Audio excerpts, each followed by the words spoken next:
Welcome to Talk It Out. We're your hosts. I'm Jason. And I'm Alyiah. Let's get into it.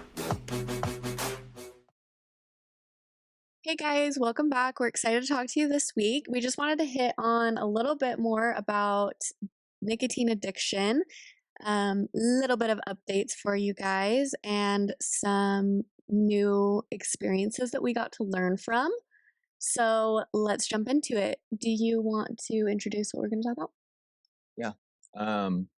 So like Alyiah said, we recently had a new experience on the front of vaping and nicotine. And for me personally, I took a little bit of a step backwards when it comes to my journey to quit vaping and to stay away from the nicotine. And I ended up vaping for, I don't know, 2 or 3 days where I just kind of fell back into that old habit. And I think I just kind of wasn't quite as aware as I was in the first month or so, when it comes to staying away from it and just telling myself that it's something I need to be aware of. Um, and then we actually had a good conversation with our therapist this last week. I let him know that I had taken a little bit of a step backwards, and I actually told him that I felt like I had relapsed. Um, and he was pretty quick, I would say, to correct me with me using the term relapse. He let us know that a relapse is really when you go back to the same behavior that you were at before with whatever substance it is that you're trying to quit, whether it be alcohol, nicotine, whatever the case might be. Drugs. Yeah, any drugs. A true relapse is not just partaking of the substance another time, but rather going back to where you were at before. Yeah. So if you were, having a pack of beer a day and you're trying to quit drinking beer and you end up drinking one beer, it's not really a relapse. It's not the end of the world. Yeah, he described it as being a bump in the road, and we are very fortunate with our therapist. We did not find him for this reason, but he does specialize in addiction, and he is a recovered alcoholic, recovering. He's been sober for almost 20 years, and he started out being an addiction counselor. And so we get a lot of really good insight from him when it comes from dealing with addiction within our family with family members or now tackling some of our addictions in life. And, he let us know that within the first year of him going to rehab, getting out, being involved in therapy, he had over 40 bumps in the roads, is what he called them. And he said, I never relapsed. They were bumping the roads. And, Jason was being pretty hard on himself about it. And I was not being as compassionate as I should have been in surrounding the situation. We can get into that a little bit more in a minute too. But he said that, he would pick up the bottle again and he would realize this is not what I want to do.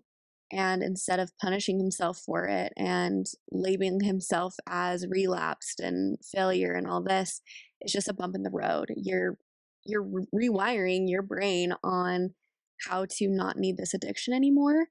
And it's expected that you are going to have the bumps in the road. Yeah, and he also said that he kept a journal during the year that he had those over 40 bumps in the road. And that each time he had one of those moments where there was a bump in the road, that he would journal it and kind of try to piece together what would lead him to having those bumps in the road. Yeah. Um, and just figuring out, okay, this is kind of a trigger for me. And if this specific item triggers me, then I know that I am more inclined to rely on the things I was relying on before. Yeah. Um, and I guess it's just kind of human nature in a sense with the habits that we develop and the neural pathways that we wire together. Um, our mind and our body gets used to dealing with certain feelings in a very specific way. And I know we talked a little bit about that last week.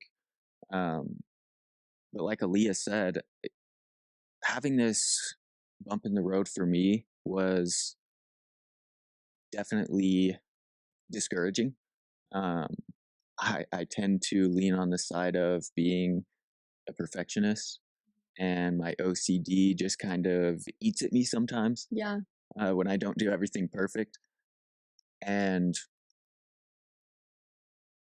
our therapist he kind of laid out a very interesting theory, I guess, for those of us that are trying to get away from some kind of substance. And he told me that right now, with where I'm at in life, I've spent 7 years using nicotine and vaping as a way to cope with my stress and my anxiety and all the negative feelings that kind of overwhelm me. And so throughout that time, as we said, we learned to rely on the nicotine, we learned to rely on the vaping to comfort us during those times. And he said that right now I am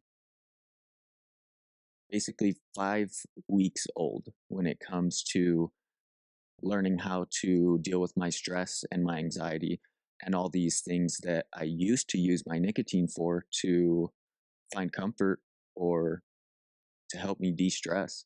Yeah.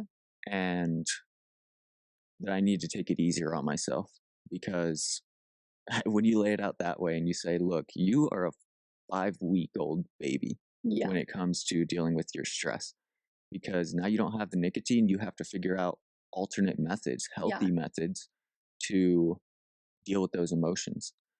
Yeah, you don't have your pacifier anymore that's like immediately soothing you. And I say soothing in air quotes because we know that it raises your baseline to be able to deal with those things. Not as easy when you are substituting it with chemicals like that, but you are literally taking it away from a 5-week-old baby. Like, okay, go figure this out. And if you're not perfect, then you're a failure. Like, that's Yeah. just not how that works. Yeah, but I think that that analogy really helped me to, and should help a lot of people out there, I believe, when it comes to getting down on yourself, being too hard on yourself with Yeah. trying to quit these substances. Because you truly, however long it's been since the last time you chose to partake in whatever substance, that's really how old you are when it comes to figuring out how to go through life without it.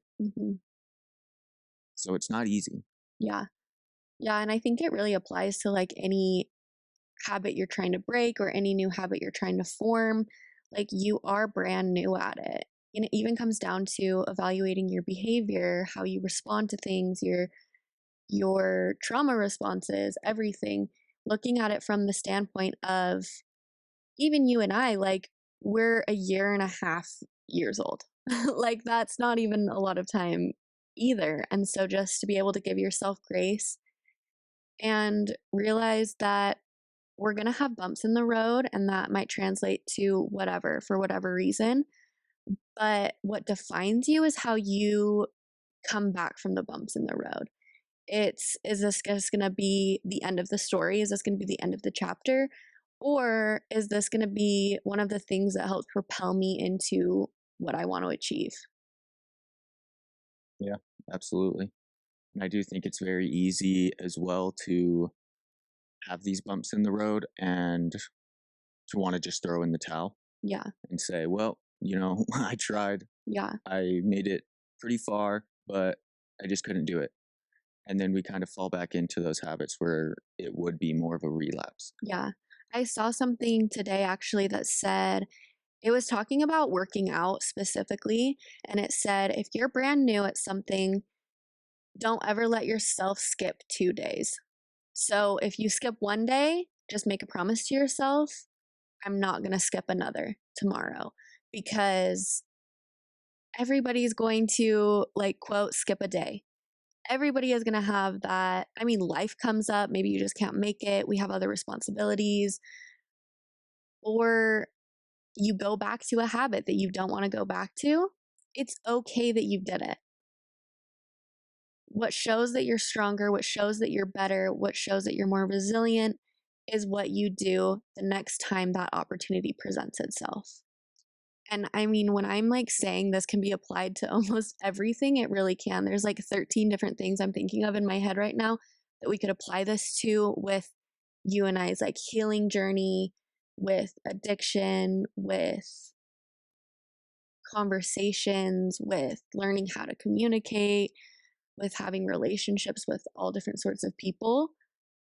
Yes, it matters what you do now, but we are human. We're going to quote mess up. It just happens. It's the way that our brains learn. It's going to go back to what it knows. And if that's what you know, it's going to go back to it. So you just have to take control, take over, and also learn how to be vulnerable with yourself and with others to say, like, okay, I need to hold myself accountable or find an accountability partner that can just, you can be honest with and say, hey, I slipped up. This isn't my goal. I just wanted to tell you about it. I wanted to be honest. I'm struggling.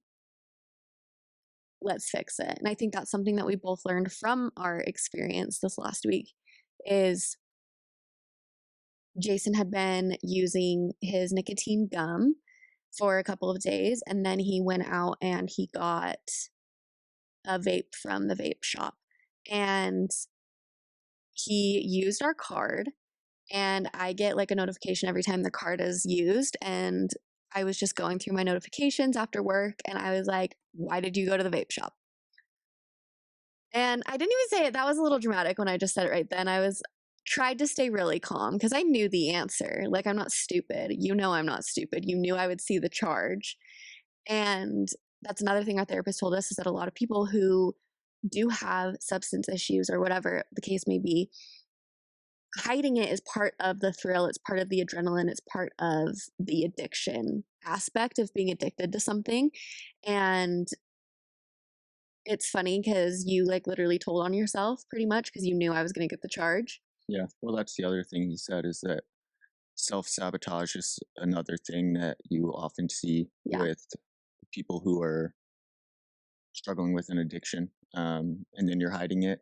And then it's like, I want to do this and I want to hide it. But at the same time, like, I want to get caught so that I don't do this. Yeah. Yeah. And even like, I don't know. It's just funny to think about like how humans are. Because that is just such like a human thing to like get more thrill in hiding it. It's just funny. But then I could tell that Jason was kind of on the defensive. I mean, not really right away, but I knew that he would be. And in my head, I thought that trying to just stay neutral would be best. And the way that that presented itself, which I do this a lot actually, is I'm pretty like matter of fact about things. Yeah. And sometimes I do forget to have that like compassion in the background, or like maybe they just need love or whatever. And so I was like, okay, well, what are we going to do about it? Because that's not the behavior you want to do. And you did it. So how are we going to fix it? What's the plan? And the way that I said it just made you defensive and upset. And looking back, I definitely see why you would go to that place. I still think we both could have handled it a lot better, and you weren't really correct in the way you handled it, but I could have handled it better myself. And now I know, okay, in situations like that, you're already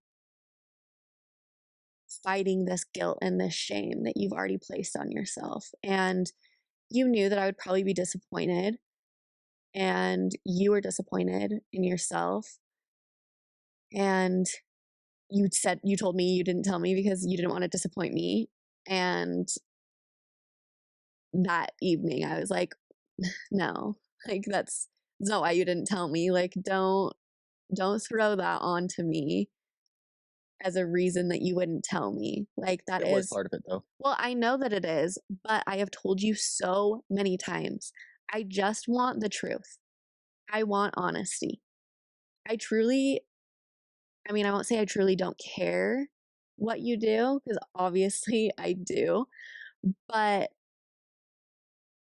there's this aspect with me that we could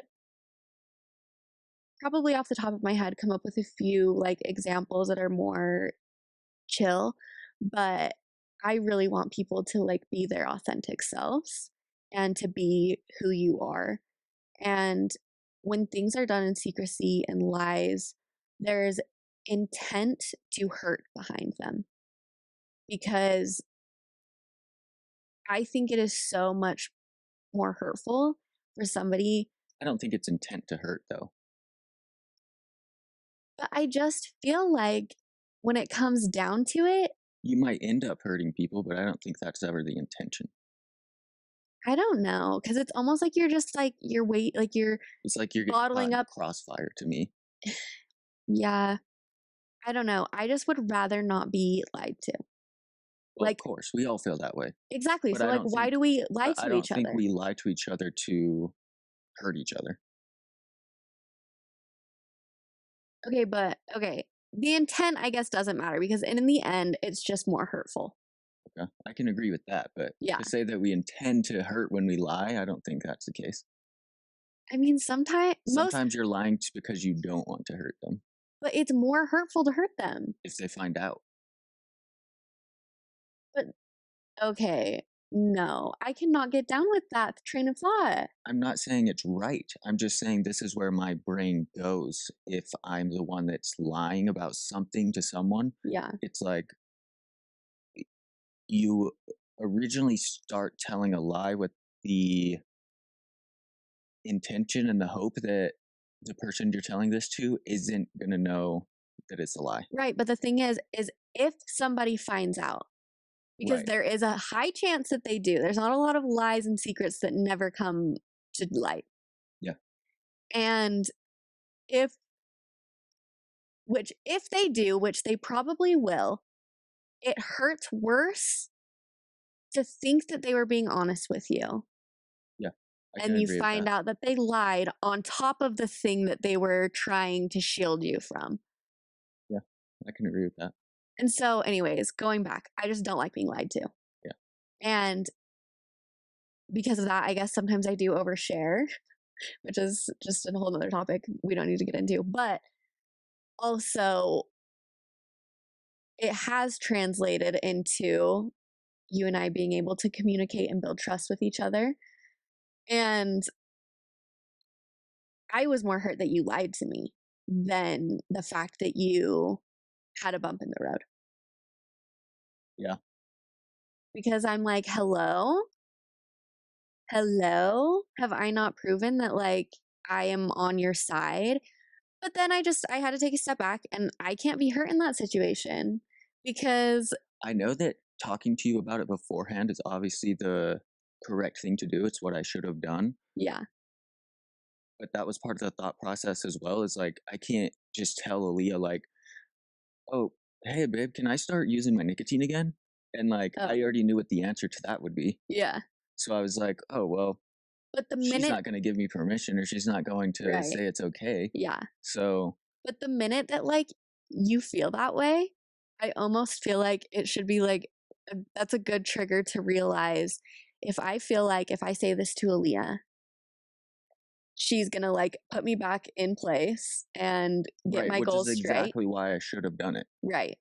Like but it makes sense that, like, I'm just saying that's a good trigger to realize, is if you're getting to the point where you're like, if I went to my accountability person, I know what they would tell me and I'm going to do it anyways, then like maybe that's a good trigger to like go talk to your accountability person. No, yeah, it definitely is. But that's hindsight being 2020. But you don't know that those are the things you should do unless you experience them and you go Right. through them. So And that's that's why, why it is important, like our yeah, therapist was saying, to keep some sort of a journal, write these things down just yeah, so that you have something to look back upon and kind of right. connect the dots. Well, and if you're the person that's the support for the person going through this, I do think that it's also smart for you to keep a logbook of these things, because there are a handful of things that I did not handle correctly or say correctly or stop myself quick enough to be able to handle the situation in a way that is actually helpful, actually supportful, and actually what you need in those moments. And so it's good if you are a close support for somebody to be able to also keep yourself accountable for being an accountability person, and to be able to help the person going through the thing be like, okay, well, remember a few days before that, this happened, right? Like, we should just be on the same page, because we are on the same team. Going back to being on the same team, like, literally, when you are in relationships with people, partnerships with people, you are on the same team, and looking at it from almost the fact of like, you guys are head coach and assistant coach together. We're like co-captains, whatever, Mhm. right? Like, you guys should have a whole playbook on how you guys can be good teammates and how the team is going to flow functionally. Yeah. And the reason that we're hitting on this subject today, other than the fact that I kind of had a slip up with it, is just because it's a very common thing, Yeah, for people trying to give up an addiction to have those bumps in the roads, to have relapses, whatever the case might be. yeah, It's extremely common, like we talked about last week. I know for a fact there's people out there going through the same exact thing. yeah, And I have no issue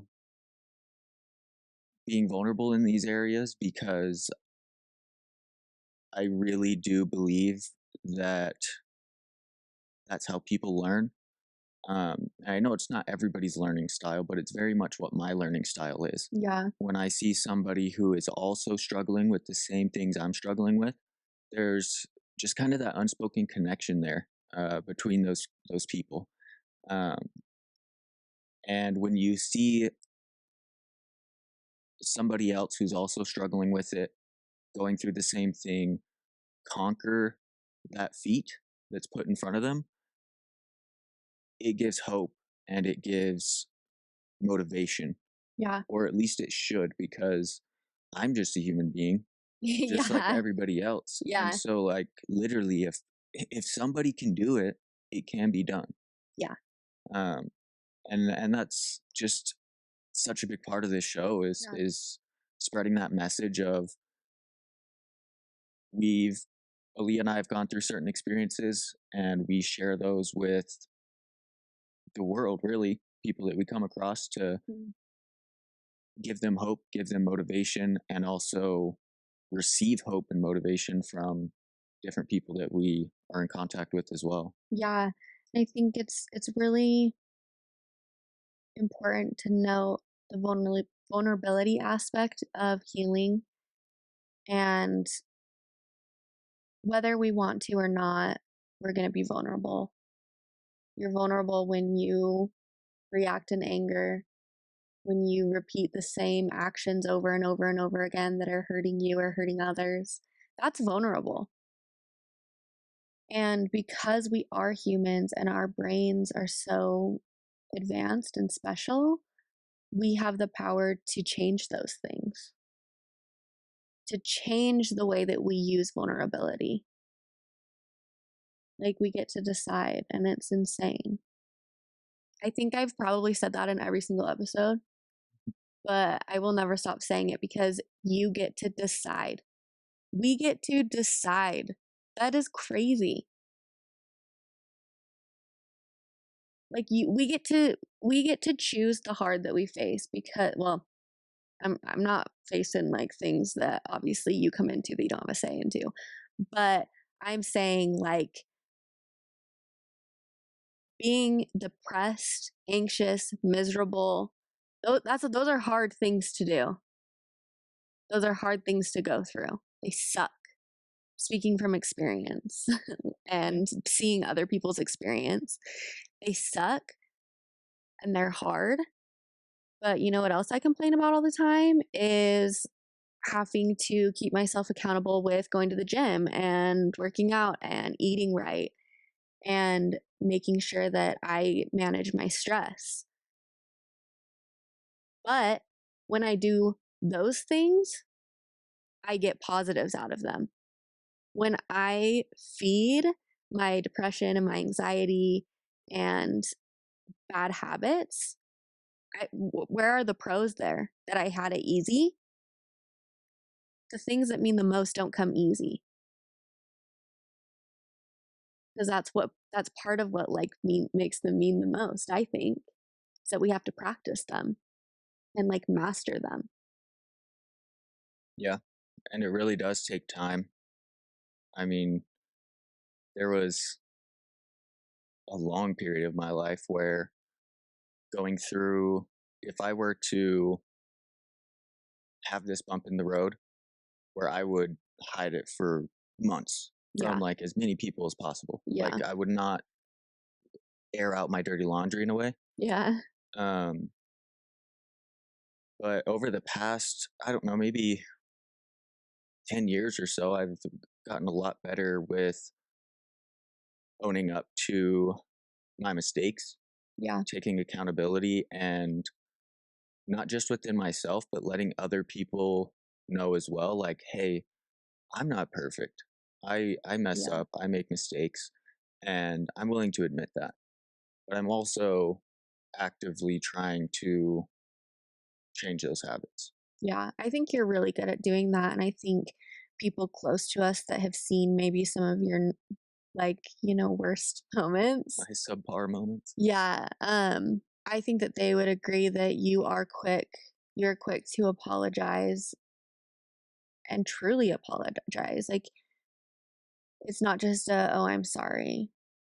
It's usually I know what I did was wrong. I'm trying to work on it. This is kind of what's going on. Like you explain yourself, and you are really good at doing that, and you have been really good at doing that for as long as you and I have been together.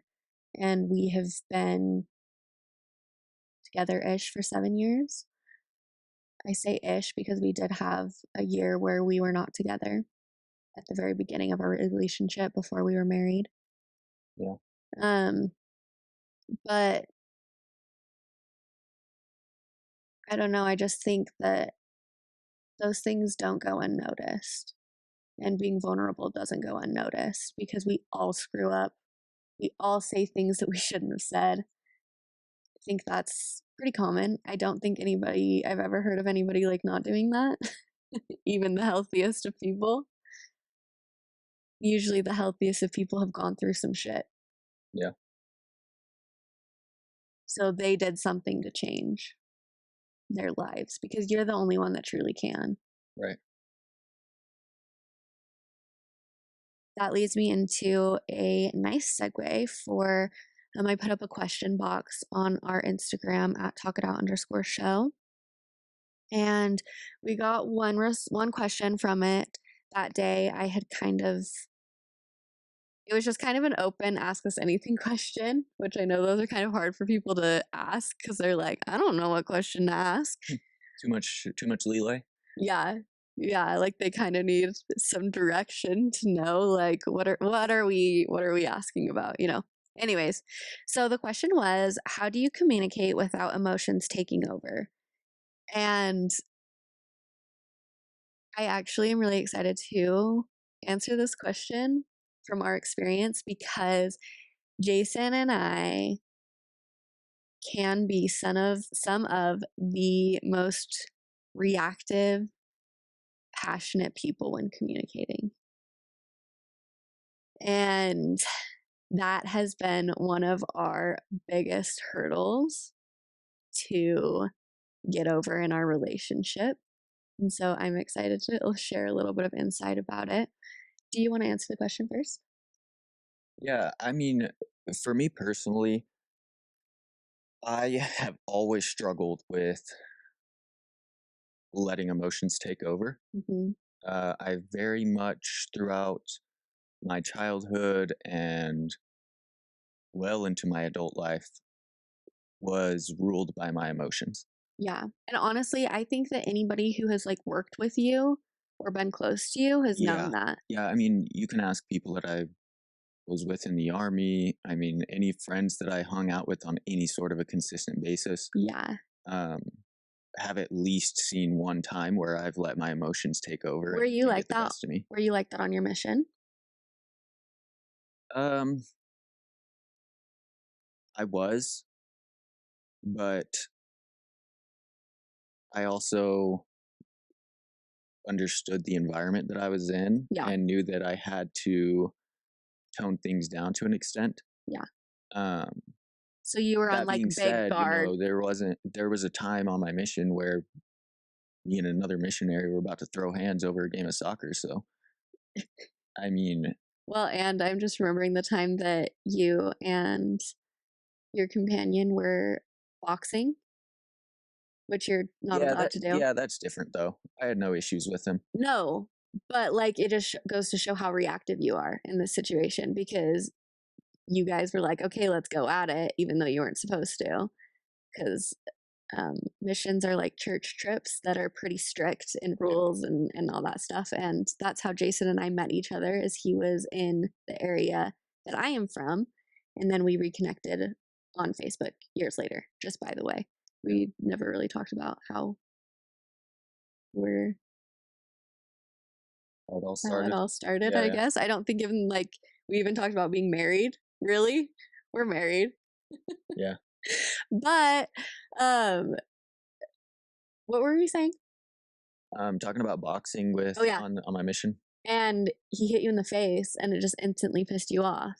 Well, yeah, because we had kind of decided beforehand, hey, we're just gonna kind of throw like 50% power. Yeah. And as soon as I get hit in the head, I mean, that's like just an instant trigger for me. I get hit in the head or the face, and it's just like all my harnessed rage just comes boiling to the surface, all Yeah. in like a matter of half a second. Yeah. And so, yeah, the 50% power turned into 100% for both of us pretty quickly. Yeah. But you guys were having fun and it was all good in the end. That wasn't like a bad situation to bring No. up, but it Yeah. just goes, you're reactive. Yeah. Yeah. And so even then, it was something that I struggled with, and I had to be very conscious of Mm-hmm.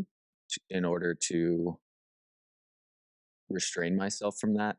Yeah. I mean, you've seen me in a few instances, whether it was quitting the flag football team mid game or trying to fight somebody at the gym. Um, yeah, it's just been a learning process for me to not let my emotions take over. I forgot that you did that at the flag football. Anyways, yeah. My Antonio Brown moment. Oh, that was so embarrassing to be at with you. I was like, that is like you bitch. I was so mad. But Yeah. I didn't say a single thing to you because I knew it was one of those, like, everybody was like, no, man, come on. And I'm like, sorry, guys. It's over. We lost him. Yeah, like, this is the point of no return. Yeah. Ugh. My prima donna. And so You are a little prima donna. yeah, so obviously with me having issues controlling my emotions in different aspects of my life, um, it's not like somehow I magically just didn't let that bleed into our personal relationship. Yeah. That was Or something. even in general, even in public settings. Right. Um, and so, especially at the beginning of our relationship, or I shouldn't say the beginning of our relationship, because during our honeymoon phase, if you want to call it, I was Yeah. very much on top of kind of suppressing those things and not letting you see that side of me. Yeah. But definitely shortly after we got married, you started to see things here and there, and it built up more and more where my emotions would just take over. And majority of the time, those emotions were anger, where I would yell or say something to you that was just mean and hurtful, and it was Yeah. meant to be mean and hurtful. Yeah. Like that's what you were trying to do. Right. Yeah. Um, and so, like Alyiah said, it's been very much a process for us to learn how to communicate without letting our emotions take over, because we are so reactive. Yeah. As Well, and people. I can sure yell too. Right. And I can sure say things that are mean too. Yeah. Well, and I think I have a very good skill set when it comes to pushing people to that place as well. Yeah. For sure, for sure. And so I would say it's probably been within the last year or so that Alyiah and I have really started to gain any sort of traction when it comes to this topic right here. Yeah. Um, and for us, we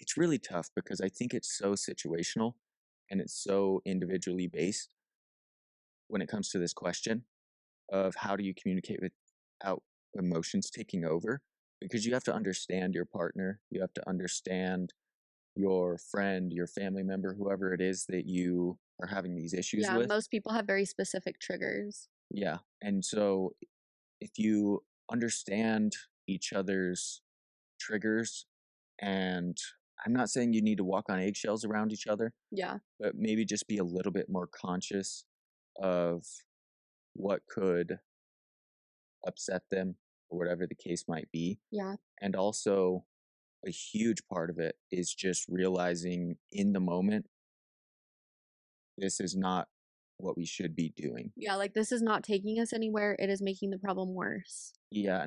And I don't know, I can't speak for anyone else out there, but for me personally, I mean, anytime I'm in an argument with you about something, there's at least one time, most of the time, more times than that though, where I have a thought in my head of like, this isn't the way I should be handling this right now. Yeah. And when we have that thought of crap, like I'm going down a road I shouldn't go down right now, it's difficult to not just say screw it, I'm going to do it anyway, but we have to snap ourselves out Yeah. and be willing to take a step back and calm things down, and just try to better understand where each other is coming from. Because I think so often when it comes to communication, a lot of us don't really know how to do that properly. Yeah. Like a lot of us that have come from families of divorce or toxic parents or even just society's influence on us, we haven't seen very great examples of how to handle conflict. And I think that's a pretty big story for at least up to our grandparents, if not further, of not being able to see how to handle conflict in a positive way. And I think a big thing is for me is what helps me snap out of those moments, literally in the middle of them happening. Sometimes I will literally stop it in sentence and be like, okay, you're right. You know, this is happening. These are obviously both problems. Or this is obviously an issue, but I love you. I want our lives to be filled with love always for everybody. So, how are we going to fix the issues at hand that we've come up with or whatever? But I would say in the beginning that that's something that we've really been working on probably the last like 9 months, if not a little bit more. Actually, no, probably the last, no, I'd say like 9. That was pretty spot on. I'm a genius. But is stopping ourselves, and we've been working on this for like the whole time we've been in therapy.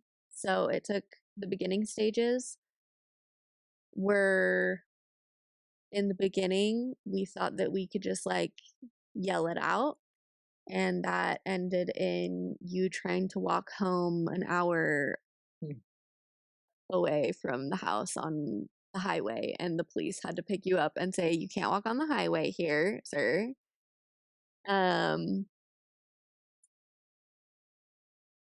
It was horrible.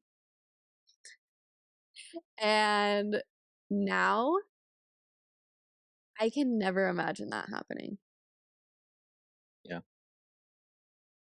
Plus, it was freaking cold that day that I did that. It was I in was the walking middle of through a snowstorm. Storm. No, I know. My feet were completely wet and it was freezing outside. And And then my you, phone died. So I trapped myself. that was a big lesson day for you. That sucked bad. But also, like, that was in the midst of, like, I think within, like, a month, we were like, should we even be married?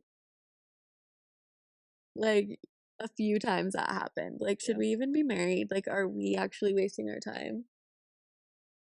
And not wasting our time, but, like, are we actually, like, is this never gonna work? Yeah. Like, should we not be in each other's lives?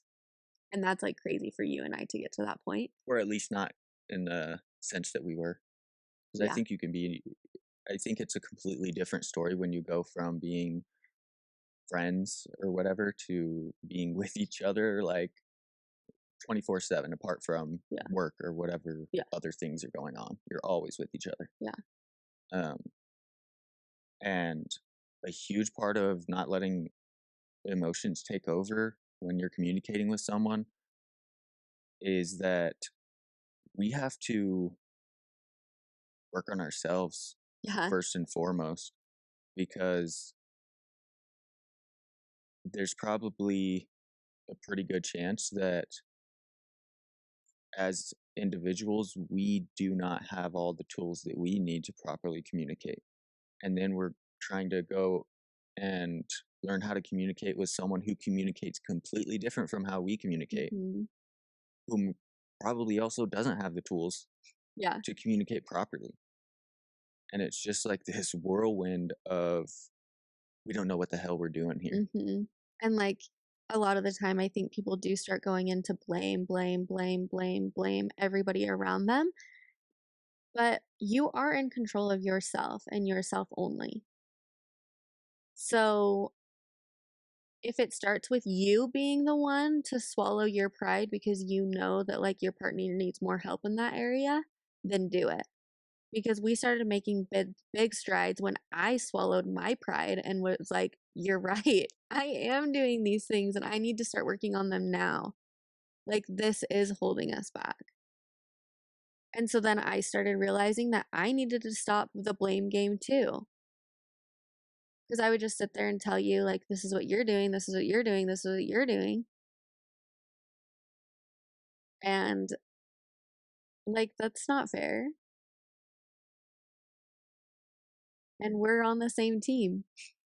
Yeah, absolutely.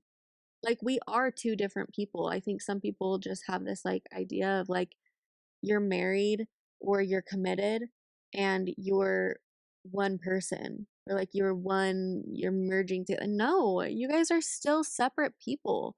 You have separate, like, needs, wants, desires, communication styles, like, the way your brains work.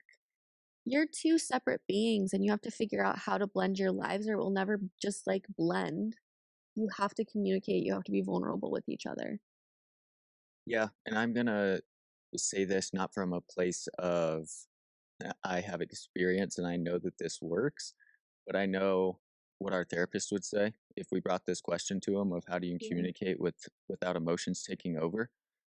Um, and I think he would probably say something along the lines of you just have to come from a place of love Yeah, going back to because love. yeah, because obviously we love each other. There's a very strong connection between us. And if you can, it's hard for me to even speak on this because I'm in the midst of trying to figure this very thing out right now. Yeah, Um, but we need to almost just always have love on our minds in a sense until it yeah, becomes part of who we are. yeah, And when I say part of who we are, we all have that within us. yeah, But when you exercise it on a consistent basis and when you keep it at the forefront of your mind, then if I'm thinking about how much I love you and or our wedding day or some moment in time where everything was quote unquote perfect, it would be very hard for me to say something mean to you, yeah, to be derogatory towards you in any way. yeah. Um, Because most of the time, the thoughts that you're thinking of are the things that you love about our relationship. yeah. And I think as a society, we've just, I don't know exactly how, maybe it's a little bit of everything, but we've been trained throughout our lives to resort to hate. Yeah. I mean, it's I honestly think that it's just something, I think that it's something that because we are such a blended society, we have access to so many different cultures and lifestyles. And so it's our duty, because we have that opportunity to connect with so many people around us, we have the duty to connect with them. And you're going to connect with them in hate or in love. And I don't even think the opposite of love is hate. I honestly just think it's fear. There's love and there's fear. So are you going to come from a place of love, or are you going to come from a place of fear? And you don't get to decide that for anybody else. The only person you get to decide it for is yourself. But when you start doing it, people around you start noticing that that's how you live. There is a vibrational difference, and you can feel it across so many belief systems and cultures. People talk about people having the light, being elevated. There's something bigger, something higher. And I think that that's something within all of us, is love. That is our light. Because I feel like there's got to be something. We've been watching this show called Our Universe, and it talks about how we are literally products of stardust. Like, I shit you not. This is the craziest thing. I have never seen something change Jason's mind on something so quickly. And you're still like you're processing it, but it is like scientific. Like, there's no, like, what? What? How can you deny it? But um it's not an exact science, right. so it can be denied. Yes. But But I the think concept of science is that scientific facts are always changing. I think that there's just so much substance behind it that it is at the very least something to think about. Yeah. At the very least, like, you should look into it. But I think that the common story of I just had like a bubble in my throat. Did I you heard hear it. that? It wasn't a burp. That was like weird. Mm. That felt really weird. We could definitely take that out, or we can leave it in, YOLO. We're human. Um, but every single thing that is life on Earth itself is made out of universal matter. That's crazy. And so to me, it makes me think that every living thing on Earth, and even Earth itself, love came from those things. Because when you think about it, like, it makes sense that there would be love in creation. I have no clue what point that any of that energy was created because But it wasn't everything all comes created right at the beginning. but everything comes from the universe. Us being here, the systems in our body that keep us alive can be seen in plants and animals, in the like freaking creation of the planets when our universe started because of another freaking supernova burst or whatever. Like that, like nature mimics the universe because it came from that. That's how it was born. We're just like little specks of like the afterwave, the aftershock of these events. But this show, Our Universe on Netflix, is so deep and so cool. Yeah. It's definitely I wouldn't I wouldn't watch it if you're just wanting to like chill out and kind of like halfway pay attention to something. Yeah. Like Alyiah said, it's pretty deep. It gets into some topics that aren't really heavily discussed, at least to this point, within the scientific community. I shouldn't say the scientific community because I'm sure they discuss it quite a bit, but Oh, it yeah. doesn't branch down to the rest of society Yeah. as much as other things do. Yeah. Um, and it just is, it's like quantum physics. It's one of those things that just, unless you're seeking it out, you probably don't really know a whole lot about it. Yeah. But if you seek it out, you're going to want to learn about it. I don't know how you can't be interested in this. That's crazy. Like, I don't know any of us when we were like in grade school that didn't enjoy science class when it was like at its like very beginning. Like, it's something that just like ignites, I don't know, it like ignites me. Yeah, well, it was also probably one of, if not the only class that was like interactive. Yeah. Like, you, and not even interactive, but like you, they have like arts and crafts around it. There's like, it's creative, it's informative, it like fuels your mind in such a good way. It's more than just picking a pencil up and putting it to paper. Yeah. Yeah. But last week Alyiah kind of mentioned it that toward the end of the episode, she was talking about how all of us are stardust, something along those lines. And when she had mentioned it last week, I was kind of like roll my eyes, like, okay, yeah, we're all stardust, like. Yeah. But um, the way that this documentary puts it is basically that what was it, 14.6 billion years ago when the universe started or something, and 13.8 billion years ago is okay, when the origin of our universe. and so with the beginning of our universe, there was No, the origin of our universe. same thing. No, it's not. That's how it started. The origin is where the universe came from. Are we saying the same thing just differently? I think so. Okay. Um, That was but us stopping an argument, by the way, because we do that a lot. We say the same thing in different ways and we just communicate it differently, and then we're fighting about nothing.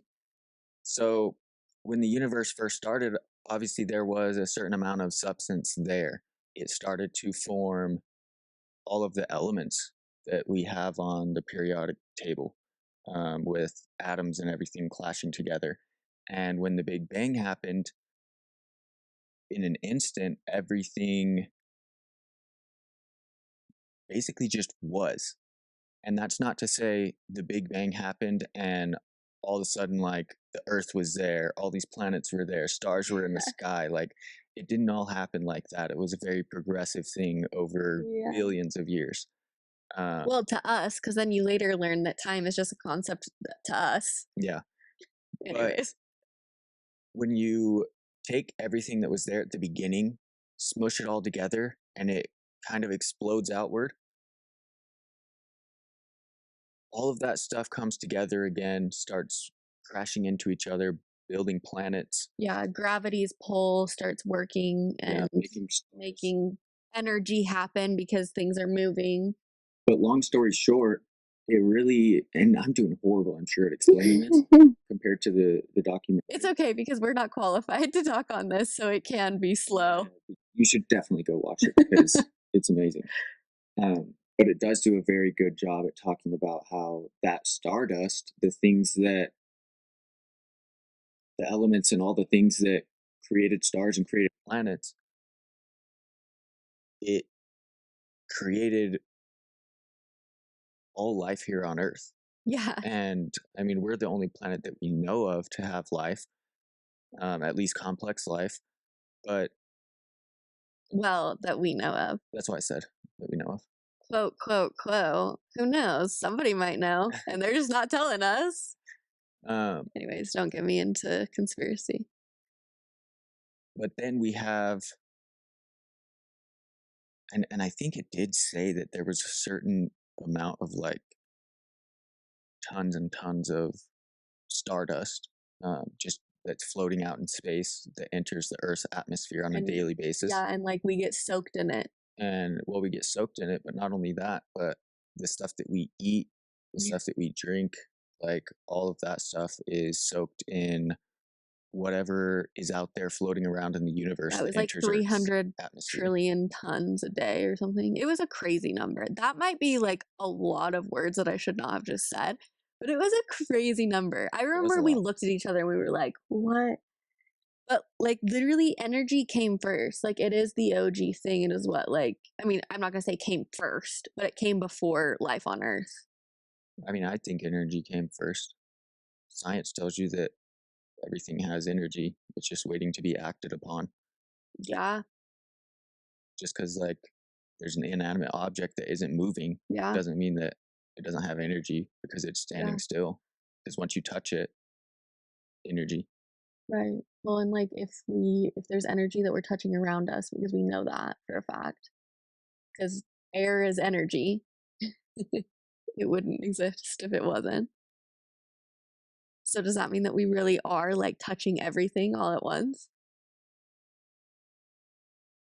And our senses, like we Part of feel it, certain things because of our human senses, because we also learned that like sea turtles, well, sea turtles specifically, we'll talk about them. They literally have an internal compass that they like gets activated because of iron.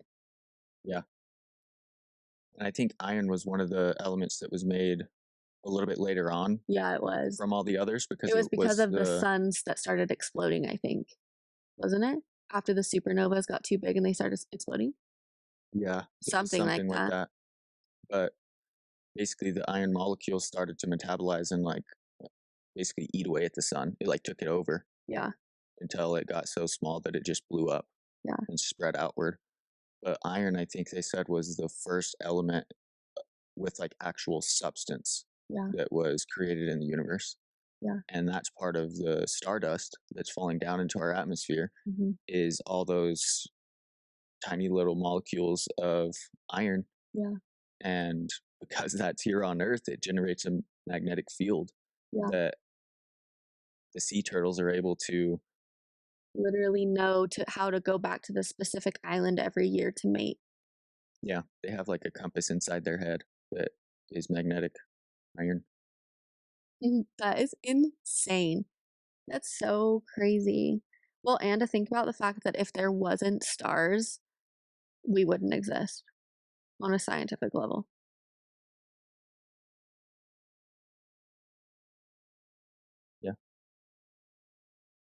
that all you wanted to say with that? Yeah, that's just crazy. That's nuts.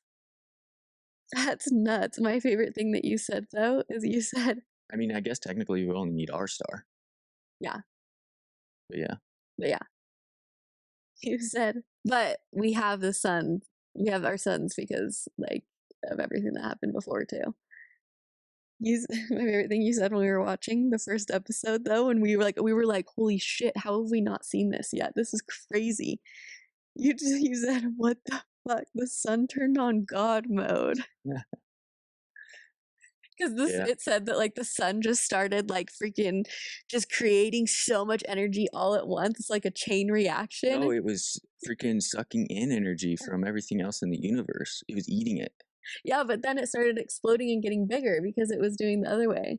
Yeah, because eventually it stole freaking so much energy from the universe that it just created its own energy. It's like, I don't need any more. Yeah, it like freaking a parasite. It's like And it was like it was almost like we were watching like an anime oh episode. yeah, it was like Dragon Ball Z. Oh my god, that's funny. Oh, that is hilarious, actually. But yeah, that's a really good show. Great watch for all the people, all the nerds out there that wanted to Yeah, and explore the honestly, universe and the complexities behind it. yeah, but honestly, I do actually like the fact that things like that make me feel more connected to mental health and to the healing journey because it makes me realize that it's almost scientific what I am capable of.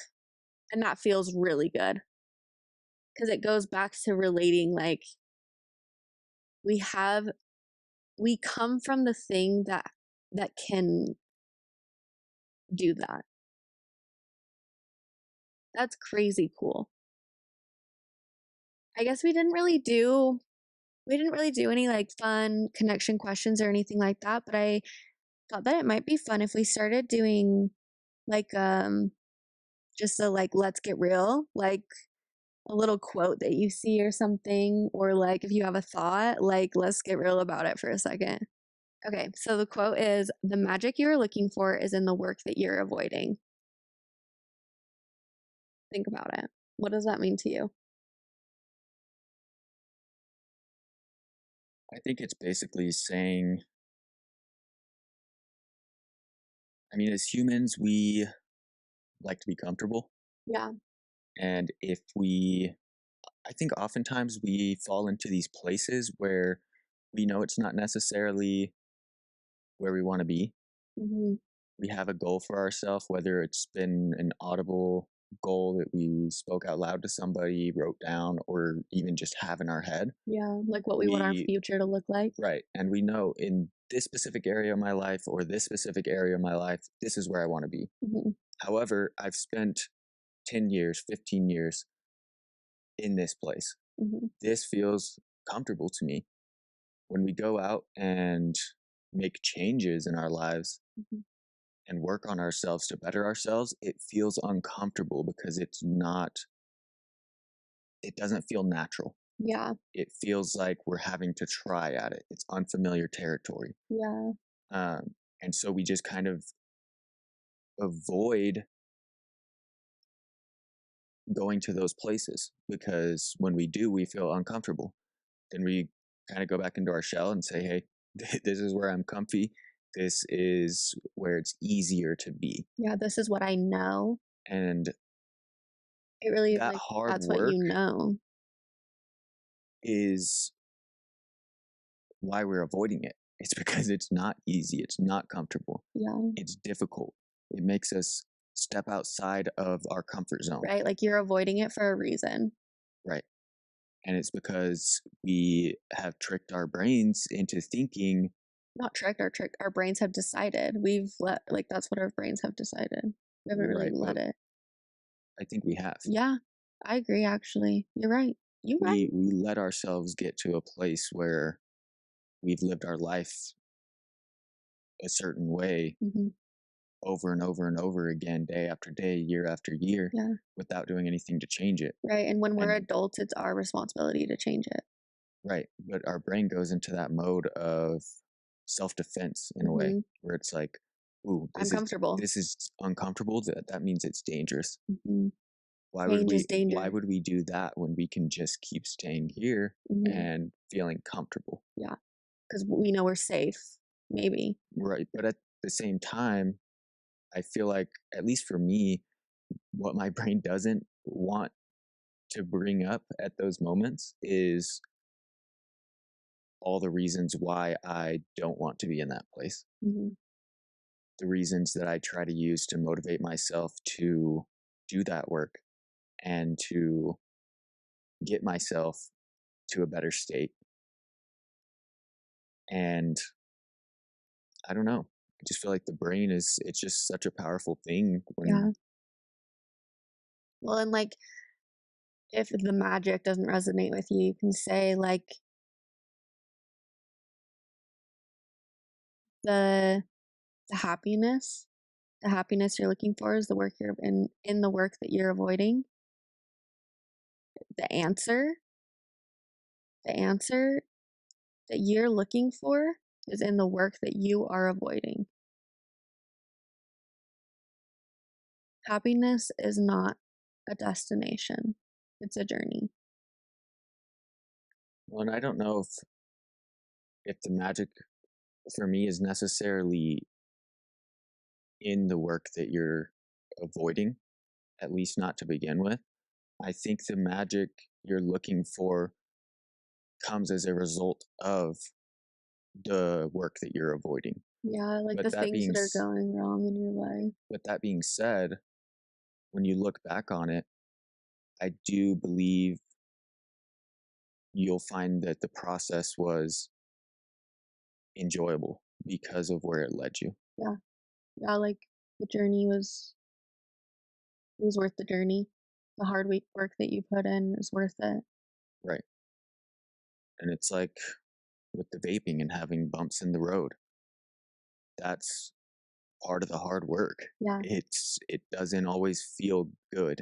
It yeah, doesn't always provide you with motivation. It doesn't mean that once you stop smoking, like, oh wow, life is just I'm turned upside never gonna down wanna smoke and everything is again. completely different now. Yeah, Um, it's hard work getting through life yeah, and changing habits, instilling new habits in ourselves. yeah, And without that hard work, it's just I think we trap ourselves in a place of depression, really, is what it comes down to for me. yeah, When I ignore the hard work and it, and don't allow myself to feel uncomfortable, it does feel good in the moment, mhm, but in the grand scheme of things, it's just eating away at my self confidence and just feeding into my depression big time. yeah, yeah. No, the work is worth it, and it's not easy, and it's not fun all the time. You gotta deal with the shit, or the shit is gonna deal with you. Alrighty, well, thanks for listening this week, guys. We would love to hear from you what you think about the quote or anything that we said in this week's episode, if it resonated with you or whatever. Let us know. We'd love to hear at Talk It Up. Talk It. Ugh, delete that. At Talk It Out underscore show on Instagram. We'd love to hear from you and talk to you guys this week. So we'll catch you over there and we will see you guys next time.